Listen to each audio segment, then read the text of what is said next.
ఈరోజు మా ఇంట్లో ఎన్ని వంటలు చూడండి.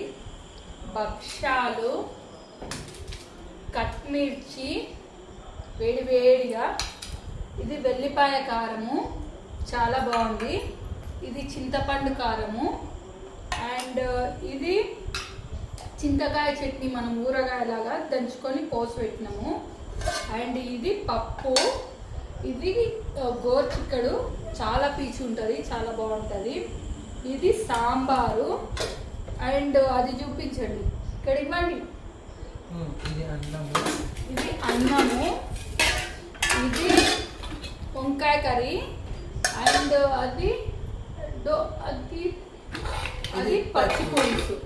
సో ఈరోజైతే నా పుట్ట నిండిపోయేలా ఉంది, చాలా చాలా బాగుంది, తింటాను,